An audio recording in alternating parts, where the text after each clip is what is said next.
Oh, I'm just going to start this by picking my nose. Good morning, everybody. What's up? Welcome to Kick Assery. My name is Dale Maxwell, and I have with me Kirk Chester. Kirk and I go way freaking back to our younger years in teen 4-H. Went to teen conference, went on a couple national trips together. The cool thing, the thing that I have to be honest with everyone. I have to be really honest, is that I've been super envious of this dude for a very long time because he really went out and he knew what he wanted. He knew what he wanted to do, and he went out and freaking pursued it to the top degree. And he's been rocking it out. He's been failing forward. He's been living an amazing life. He's got an amazing family. So with all that said, Kirk, who are you? Where do you come from? And what are you doing now? I'm Kirk. As Dale said, you and I met, I think when we were 8 or 9. Something like that, yeah. In 4-H, both in rural Idaho. Dale was in Salmon, I was in Chalice, but became fast friends, became fast snowboarding friends. In fact, one of my fondest memories is Dale and I at Lost Trail going over a cliff together. I don't know if you remember that one. Yeah, that was that the one I ended up upside down hanging in the chute? Yeah, that was the one where you told me you'd never follow me again. Yeah. From there, graduated high school, obviously went through the national conferences and the 4-H process with Dale. Really enjoyed and loved that part of my life. Went to Westminster College in Salt Lake City, pursued a career in snowboarding with a business management and finance degree. Realized that snowboarding doesn't pay any bills, and about my senior year, I decided I wanted to be in the financial services world and pursued that right out of college and hated it, to be honest. Got out of that and went back into the ski industry, managing a ski shop for a couple of years, and then got back in the insurance industry on the property and casualty side. I started a farmer's agency from scratch, ran it until 2011, sold the agency in 2011, and went to an independent agency model.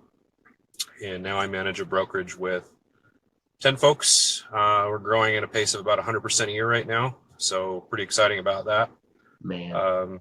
It's gripping. Like you said, we're going as fast as we possibly can.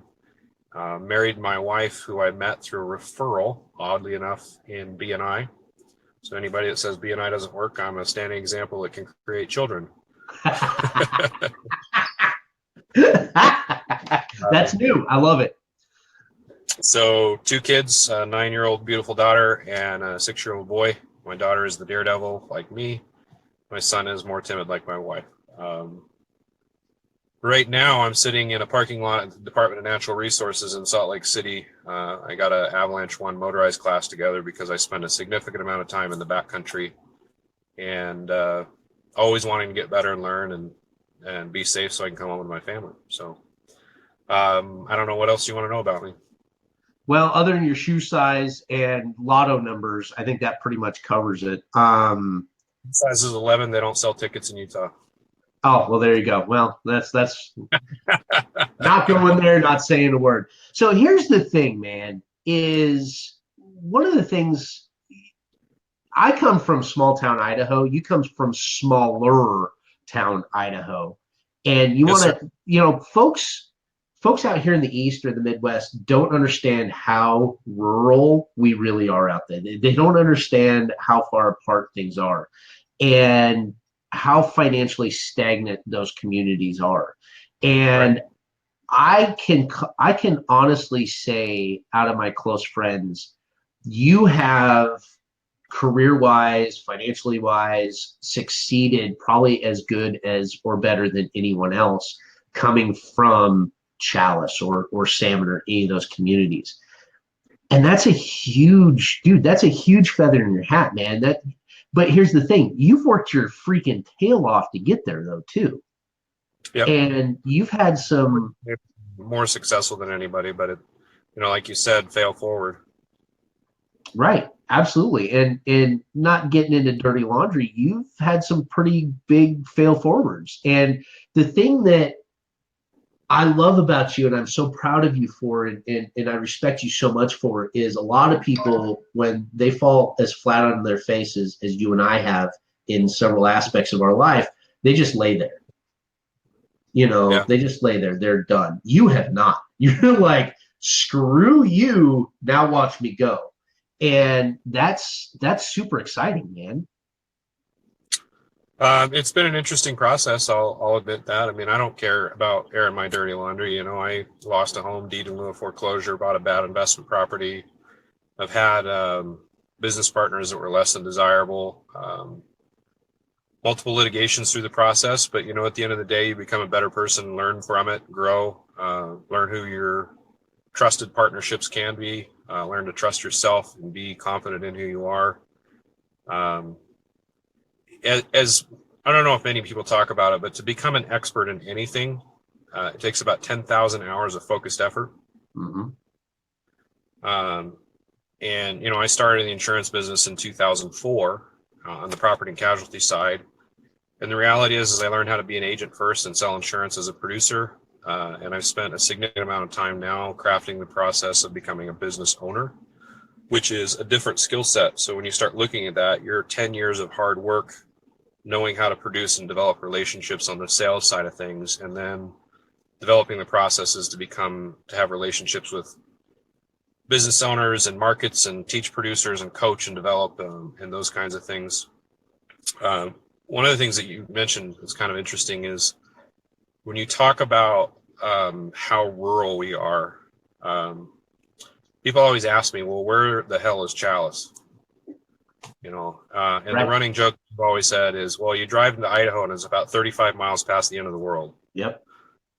There's 1.3 people per square mile.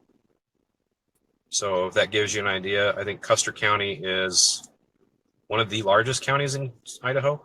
Right. Um, Next to Lemhi. yep. And the population density is, there's one person per square mile roughly. I mean, it's just, Yep. I think it's declining, where most people talk about the economy as being good. It's an agricultural and mining community. There is a little bit of tourism up in Stanley area from the river systems, but, they There's shut a no mine down mining. last year. Well, they shut the mine down. They lost money and shut the mine down. So um, when you talk about that process, it's a pretty diverse community in a sense, but I really admire the people that live there. They have a lot of grit and determination, and most of them make the decision to live in those communities because of the lifestyle, not because of the job opportunities. Yep. Yep. And so quality of people that live there are significantly better in some ways, in my opinion, and their work ethic and their ability to scramble and endure hardship more than most, in my opinion. But Yeah. that could be my opinion. So Yeah. Well, I don't and know. the saying I always use is, I'm from Salmon, Idaho. It's not quite the end of the world, but you can see it from there. Right. And I know. and you and I had a great conversation the other night, man, and I appreciate you taking time for me too, because you're so crazy busy. We had a great conversation, and it was a start of a continuing dialogue on money and Yeah. our missing our messed up mentality of money. And you and I grew up in a very similar communities, even though we live almost 80 miles apart. But Yeah. with that said, where we grew up, people who had money were almost looked down upon instead Yeah. of, They're almost evil. yeah, It was money is evil was a very common theme, I guess. yeah, yeah, And I still see that in some sense, but I think there's a lot of people, and maybe it's my filter. I just don't allow it in my life anymore. right, So, right. And for me, I'm working through that, and that's one of my challenges that I'm really focused on right now is to maybe build that filter that you've created, or for me specifically, just letting go a lot of falsehoods and a lot right. of the conditioning that I've had for 30 some odd years now. Right. But that's one, dude. I can brag on you all freaking day because There's you no, have you have overcome so many things and you have succeeded where so many of us have not. Now, I'm not saying you're perfect. I'm not saying that you've got it all figured out because this is a lifelong journey. right. But as a young dude, and I'm not talking about now, I'm talking even back in the day. As a young dude, you had some shit figured out that the rest of us were just like, huh? Well, I apparently I was faking it really well.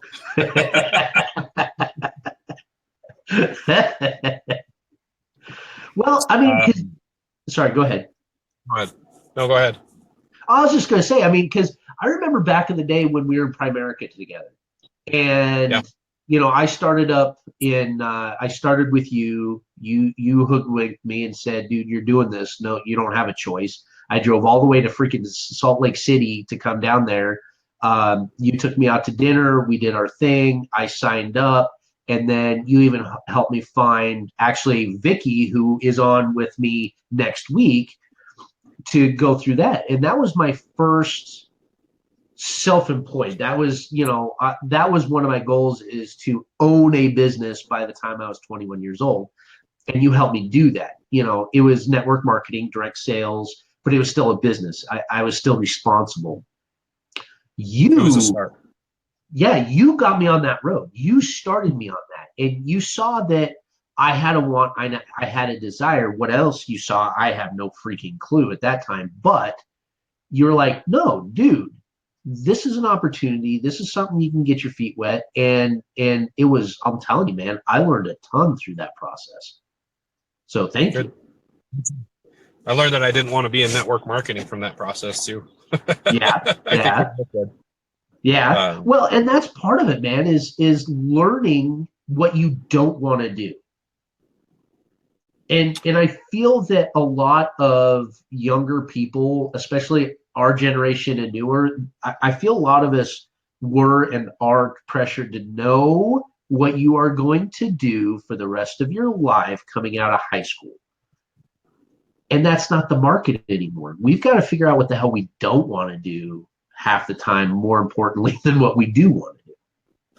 I think it's been an interesting process for me to go through. The one thing that I can say that is an enduring trait that has kind of gotten me through a lot of things is grit. Know that the name of my new agency is Grit, but Yeah. boils back down to what grit is and what it takes to do that. You need to go get that job. That's frankly, it's a shitty job. Yep. Uh, when I was in college, my dad had me working as a apprentice plumber. Literally, I was working a shitty job. Yep. And I went through 3 years of apprenticeship while going to college and worked summers getting my hours. And I remember the last summer I worked was called on a drain cleaning call. This is kind of a gross story, but we're going to share it anyway because it's my feed. Do it. So it was a friend of my dad's. It was an apartment building, and the lady had a plugged toilet, and she'd been plugged for a couple of days. Let's call it that. So I arrived to see it crowning over the top of the bowl. And I remember strapping on and duct taping gloves at about my bicep level to try to not get it on me. And I cleaned the drain while gagging. Let's just Yep. admit. Finished the job, went home, and the conversation I had with my dad was, I will finish this summer, but I will never plumb again. There you go. Defining moment in my life that I do not ever want the fallback to be a plumber. I'm never going to be a plumber. This is not my career choice. And it took a lot of courage for my dad to respect that decision. I have really great parents. I'm not going to lie. They push me hard. They're people I still look up to today. My dad should be retired by every means. They have all the means to retire. And the damn guy works more hours than I do. Yep. I think he started working when he was 9 or 10. He grew up in a family where at one point his entire family, mom and 5 kids, lived in a 2-car garage, literally in the garage. Yep.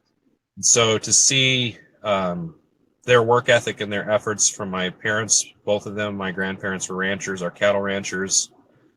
The day doesn't stop at 5 and it doesn't start at 8. Right. It starts when the work starts and it ends when you finish. Yep. I remember distinctly during calving season when we were up working from times, like you would get up at 2 a.m. and work all day, eat lunch, lay down and take an hour nap and work till 8, 9, 10, 12, 1 a.m., whatever it took. Yep. And you slept when you had time. But it was instilled in me at an early age of work ethic and the ability that, the only way that you're going to succeed is to work smart and hard. Right. And focused. So, but having that grit to go through the process, like you say, having that terrible job or the job hate, do it the very best you can. Right. And take everything that you can learn from that and move on to the job you want. Right. It will define you as a person, and it defines you as an opportunity to give back. Absolutely. Absolutely. Yeah, man. I had some shitty jobs, no pun intended, as well. I Mine was literally. That? Yeah. Mine was shittier, literally. Yeah. We had I was one of the oldest kids up in North Fork. And so if anybody needed labor, they called me. And literally I chose to help dig out a neighbor's septic tank. They didn't know where the tank was, but when you walked into their backyard, there was this giant mound like swell in their backyard, and somewhere in that swell was a septic tank that was completely backed up. And I hand dug out the top of that septic tank, and it was a plyboard. They didn't have a concrete cap on it; it was just plywood. No. And so when I hit the plywood, it just went. There's that much pressure, and it got on everything, and I had to dig that out. I didn't keep those clothes; those clothes went in the burn barrel. Yep. There was a lick of clothes I kept on. I stripped off outside. Mom wouldn't even let me in the house with a lick of clothes on. Nope. I can relate to that one, yeah. So, but yeah, I mean, and that's the thing, man. I talk to a lot of young kids, high school, young college kids, whether I'm through 4-H or I'm out Ubering and I'm talking to young kids, and they're just like, God, I don't know. I'm like, go get a job. Go figure something out. Well, what if I don't like it? Then you'll know you don't like it. But you don't know if you'll like it either. Go get a job. Yeah, go clean some toilets, go flip some burgers, go dig a ditch, go wash cars, go do something. And in the process, you're gonna get work experience. You're gonna learn what you like and what you don't like. You're gonna learn what bosses you can get along with and you can't get along with. I mean, that's the whole process. And it's so funny. And maybe I'm off on this, Kirk, but it seems like there's not a lot of adults talking to our kids about that. Because I'll be talking to these, college kids that I'm Ubering around, and they're like, I never thought about that. Really? Well, I think that boils back down to where you and I are raised, Dale, is if you want something, in my house where I grew up, if you want something, go get off your ass, get a job, and go pay for it. Yep. I'm not giving you anything. Correct. I remember, and I was in trouble. Let's just be honest. You get in trouble? Never happens. I remember my dad gave me a speech one time, and it went down like this. It says, I have the obligation to give you 3 things in life. 3 only. I have to provide you a place to sleep. I have to provide you food to eat, and I have to provide you the opportunity to breathe. Yep. Everything else is optional. Yep. That one stuck with me because I was a little scared what I was going to be sleeping on. If you know my parents, and, Yep. They're not people, but they are certainly foundation people. They're going to build this firm foundation and have a firm work ethic. The other thing that I remember very distinctly having a conversation about when I started a career is to find something where someone cannot take my job readily. I can't be placed off the street. And And my dad said, hey, I'm a plumbing and heating contractor. I have a master plumber's license. You cannot do the work I do without 5 years of solid experience, a license, and the state requires you to have that before you can take my job. So the amount of people who come in and can replace me is about 1% of the population. Versus if I'm working at Mickey D's flipping burgers, I mean, it might be a cool job in some sense, but I can be replaced tomorrow for less money. Yep. And so I took that to heart in a lot of ways, and that's why I got into financial services initially and then in insurance, is I have a license that you can't take my job. In fact, I feel like in the industry that I'm in, there's a barrier to entry from the carrier aspect. You can't get my job. Even if you had the desire and the license, you don't have the relationships with the carriers and the ability to access those markets that we do. And so for me as a business model, I've created an opportunity in my eyes that I want to help those people get that access. Obviously we're going to take a small piece of that, but proportionally as we grow, the piece that we take is less than you'd have to pay if you're out on your own. And so it creates a win-win for everybody. And man, we are growing and super excited about the process. But again, takes grit, man. I was up at 3:00 this morning doing the paperwork I had to do so I could take the day off to learn. So, yeah. So with that right there, and we have a short period of time here because you got to get on with your day, and I'm keeping track of time down here, is, there's a lot of people our age, younger than us, even older than us, that are pushing their boundaries, that are going outside of the comfort zone, that are really trying to shine their light to others around them. What do you suggest? What are some of your points that you could give somebody that maybe is wish-washy, or they don't have the confidence, or they just don't know what the hell they're going to do? I listen to podcasts on a pretty regular basis and books on tape. This morning I was listening to Hal Enrod's book, Miracle Morning. I don't know if anybody's listened to that. It's probably one of the best foundational books to start with. He goes through the process about the percentage of people that will end their life in a successful opportunity. 5% will be able to retire in a comfortable situation where they're not going to be relied on somebody else. 95% will not. Wow. Some will be dead. Let's just be honest. There's that statistics of life. And so if you want to be 5%, is the question that I have to ask. Mm-hmm. Are you willing to make the sacrifice, do the effort, work the process, be better? I own an insurance company. It doesn't matter what company I kind of own in that sense, but the question I have to ask myself is, would I follow me? Right. And if you ask that question when you're trying to hire and lead employees and team members, and I have, frankly, independent contractors that I work with, they don't have any requirement to work with me. They've signed a contract that gives them access, but they can do whatever the hell they want. And so how do I lead an organization like that if I don't have the ability to want to follow myself? Right. And so when I ask that question every day to myself, would I follow me? I need to figure out if it's a no, how to make it a yes. Amen.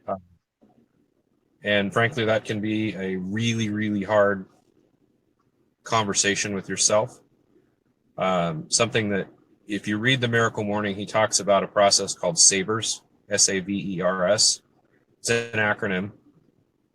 And it discusses the 6 most critical things that can improve your ability to be better every day. He does them in the morning, so you start your day this way. But SAVERS stands for silence, like meditation. So meditation, the power of meditation, voodoo, whatever you want to call it, there's some stuff in there that helps you, and I still don't get it, and I'm terrible at it. There's no question about it. But it helps you be better and center yourself. And oftentimes during meditation, you can have answers that you've been trying to find a problem to. Right. Second is affirmations.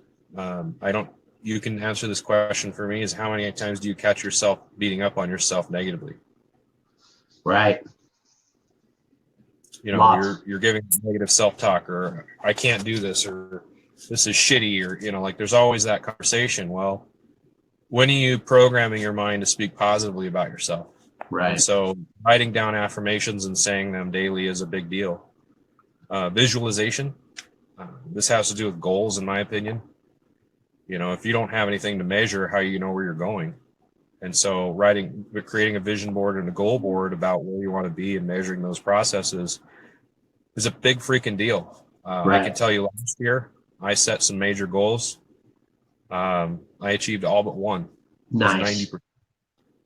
And my business grew 100% because of it. Nice. Now, I can't tell you I've done that every year. There's years I haven't set any goals and I was terrible. But I can tell you right now that helps. The E in Savers, I'm at SAVE. E is exercise. 20 minutes a day is all it takes, really. You can stop eating garbage like I did this morning. Because nobody's perfect. But get some exercise. R stands for reading. How are you going to improve yourself? And you don't need to be reading a book a day. It can be 5 to 10 pages. Just commit to reading. If you think about this, if you read 10 pages a day, 300 days a year, you've read 3,000 pages. That's 10 self-improvement books a year. Yep. It's about 5 minutes to read 10 pages. Yep. In 2 years, you have a postgraduate degree in education. Right. Or a full semester, I should say, not a full degree. But if you think about if you're doing that consistently over time, what does that do for you? Exactly. Somebody introduced the concept, and the last one is scribing or journaling. I'm not good at it. I'm actively working to become better at it. If you read your journal from a year ago, it's really amazing that you can take a thermometer of where you're at and where you're going to be. I have a business coach. That's probably the other thing that most people don't think about. You play sports, you have a coach. Any kind of sports activity, you have a coach. Well, why don't you have a coach for your life? Right. Or an aspect of your life that you're trying to improve specifically. I also don't believe in balance. I'll tell you that right now. I believe in the pendulum swing. So I'm going to become very out of balance over here for a while. Then I'm going to swing back and become out of balance over here for a while. And then I'm going to swing over here and become out of balance. But I can't live a balanced life and be focused, hyperactively focused on improving one area of my life. For me, it doesn't work. Right.